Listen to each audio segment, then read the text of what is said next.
The winter sun lay low across the Montana wilderness, pale as an old bone. Pines stood black against the sky, their needles heavy with frost. The creek whispered beneath a thin sheath of ice, and the snow, brittle as glass, cracked beneath the weight of a lone man's boots. Elias Boone cut a figure of quiet resolve, broad-shouldered, beard bristled with cold, and eyes the color of the slate hills he'd learned to love because they asked nothing of him. His cabin waited at the edge of the clearing, one room, one table, one plate. The walls remembered laughter from long ago, though none had passed through in years. He had stopped expecting it, the way a man stops expecting the thaw before the first green shoot dares to break the ground. His days were a pattern, chopping, mending, hunting, mending again. His nights were long and silent, save for the pop of the fire. On one snow-bitten evening, the rhythm broke. Through the swirling dusk came the sound of hooves, stumbling, uneven, and then a knock so faint it seemed the wind itself had tried to get in. Elias opened the door with his rifle cradled, and there they were, a woman wrapped in a thin shawl, her cheeks red and raw, 3 children clustered like sparrows beneath her coat. "Please," she said. Her voice was little more than breath. "The horse is lame. We've nowhere left to go." Her name, he would learn, was Clara May Whitlock, widow of a soldier whose grave lay 2 valleys over. The children, Samuel, 10, tall for his age but hollow-eyed, Hannah, 7, clutching a frayed scrap of cloth, and little Abe, 4, whose mittens were torn and whose lips trembled violet. The world had turned them away. The town downriver called them beggars. 3 mouths and a mother with no man, no one's burden but her own, the shopkeeper had told her as he shut the door. They had ridden on until the horse faltered, until the snow deepened, until this cabin rose like a stubborn tooth from the wilderness. Elias almost shut the door, for loneliness makes one wary, and kindness was a luxury the winter often punished. But something in the boy's posture, how he stood like a man already, stilled him. He stepped aside. The cabin took them in without ceremony. He gave them a corner by the hearth, half a loaf of bread, and a quilt he had not used in years. He did not ask their story that night, nor did they offer it. The only words exchanged were practical. "There's water in the pail. The floor creaks by the door. Mind your step." Days stretched into weeks, each one marked by the hush of survival. Clara mended torn socks by the fire, her fingers stiff but precise. Samuel stacked wood outside until his shoulders ached. Hannah learned to stir the pot of beans without spilling. Abe traced circles in the ash with his finger until Elias carved him a wooden horse to keep him still. There was no warmth between them yet, only nods, glances, and a shared rhythm of breath in the long nights. The silence was not hostile, only wary, like 2 rivers running side by side but not yet mingling. The town had not forgotten them, though. Once, a pair of men came by, neighbors, if such a word applied in these wide lands. They leaned on the doorframe with the kind of smile that hides a knife. "You'll ruin yourself for them, Boone," one said.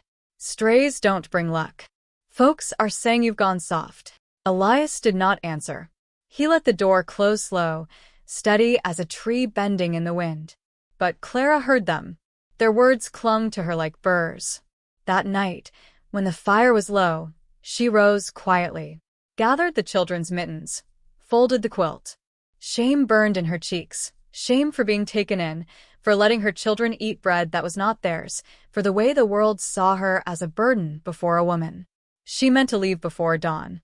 But as she reached for the latch, the cabin door opened from the other side. Elias stood there, breath white in the cold, an axe in his hand. He did not speak, only leaned the axe by the doorway and nodded towards Samuel's boots. "For the morning wood," he said, and went back to his bed. It was not a plea. It was not a promise. It was a place being made. Clara set the quilt back down. The wind pressed at the shutters, but inside the cabin, something shifted. A silence, less empty than before. The kind of silence that waits. Spring did not arrive with trumpets, but with a sigh. The snow melted in hesitant trickles, leaving the earth soft as bread dough beneath their boots. The creek found its voice again, and in the mornings, Mist curled low between the pines like a creature stretching after long sleep. Elias Boone watched the land thaw and, in its slow way, so did the cabin. Clara began turning a bare patch of earth behind the house, her skirts muddied, her hair loosened by the wind. Hannah followed her like a shadow, humming tunelessly, while Samuel whittled fence stakes with a seriousness that made his small hands seem older. Little Abe toddled after them, a stick in hand that he claimed was a plow. Elias said little. He had always trusted work more than words. But each day he set an extra rabbit in the snare, left more flour in the tin, found a reason to stay near when the wind turned sharp. They moved around one another like streams cutting new paths, the noise of their presence slowly filling the hollows where silence had lived. One morning, Clara placed a rough loaf of bread on the table. It was small, uneven, the crust burnt on one side, but the smell filled the cabin with something better than warmth. Elias cut a slice, tasted it, and nodded once. "It'll do," he said. And though she did not smile, her shoulders lost the tightness they had worn since winter. But the world beyond their clearing still held its teeth. A supplier rode in one evening with a wagon of nails and dry goods. He eyed the children, the patched clothing, the garden that had just begun to sprout. "You've taken in strays," he said, his voice like gravel. "Word is, they were turned out from town. You keep them, Boone. You'll have no trade with us come summer." Elias did not answer him. He lifted the sack of feed from the wagon, set it down by the door, and paid in full. The supplier spat in the dirt and rode away. The silence he left behind was heavy as uncut timber.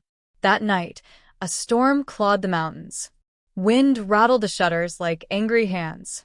Clara woke to find the woodsman outside, sleeves rolled, hammer in his fist, tying down the boards he had cut for her window. Rain poured off the brim of his hat. His boots sank in the mud. She stepped into the doorway. "You'll catch your death," she said softly. "Wouldn't want the bread to get wet come morning," he replied without looking at her. And something in her chest, something she thought had died with her husband, shifted. When the sky cleared, the air smelled of pine pitch and wet soil. The garden began to green. Clara knelt among the sprouts, fingers dark with earth, and Samuel asked if he might learn to track deer with Elias. "Not a shoot," the boy said quickly. "Just to know where they go." Elias agreed. They set out at dawn, the boy with a stick for a rifle, the man with a real one slung easy over his shoulder. They followed bent grass, faint prints in the mud, and learned how a hoof can write a whole story in the forest floor: hunger, fear, the weight of a night's frost. That evening, Samuel returned with pine sap on his fingers and a light in his eyes that Clara had not seen in a long time. It was on a night thick with summer insects that Clara spoke of the past. The children were asleep, the fire low. She sat at the table, hands wrapped around a chipped cup. "My husband was a good man," she began, voice steady. "The war took him. Left me debts I couldn't pay, and mouths I couldn't quiet.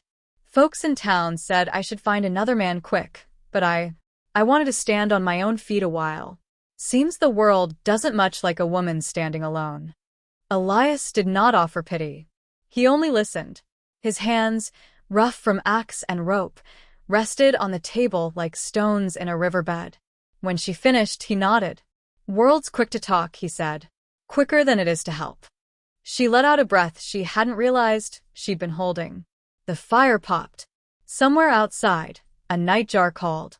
There was no declaration that night, no sudden joining of hearts.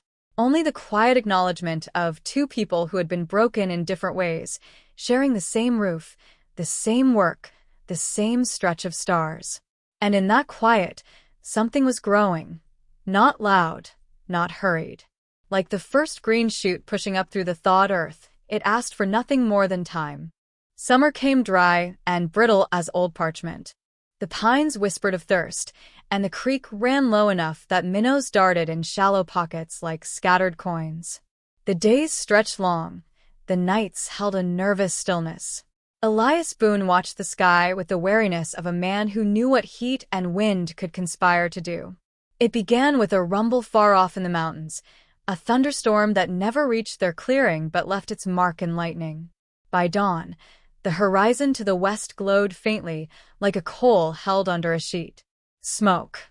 Take the children to the creek," Elias said, already lacing his boots. Clara's eyes met his, wide but steady. There was no argument.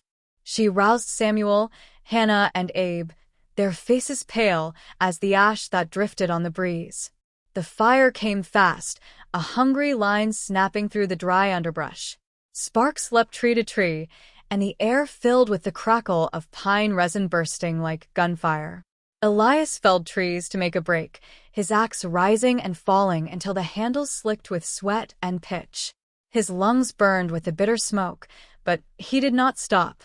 From the creek, Clara saw the flames creeping closer. Fear gnawed her resolve.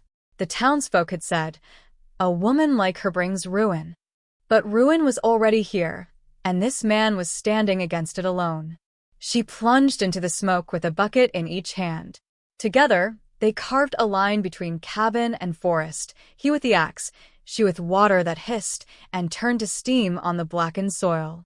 The children formed a chain, passing what they could, their cheeks streaked with soot.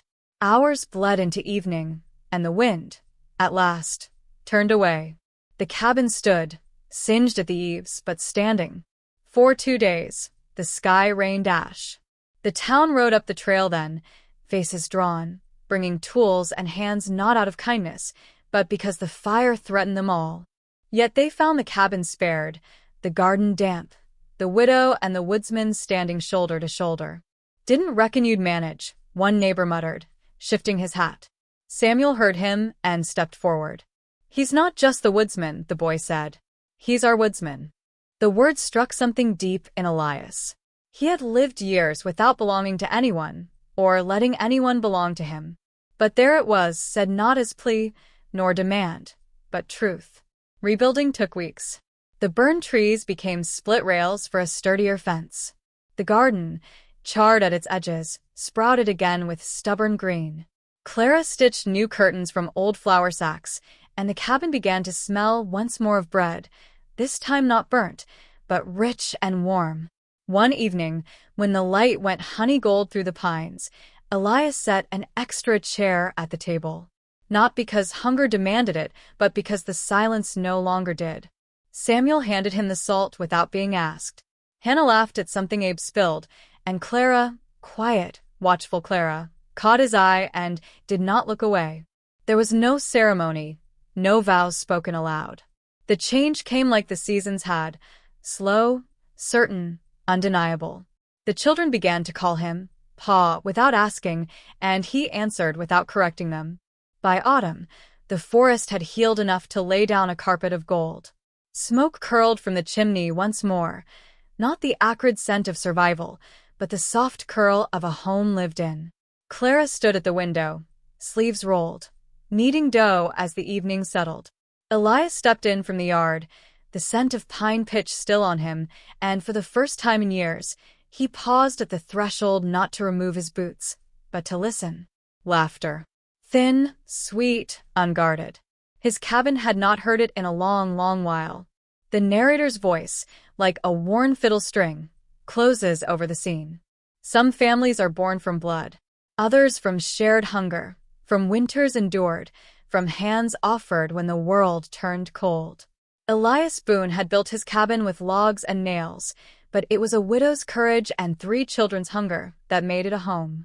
And to the reader, as the firelight fades, if ever you are told that your heart has too little to give, remember this. Even a lonely woodsman, with nothing but an open door on a bitter night, can plant a garden in the barren places of a life. You never know which knock might bring your forever family.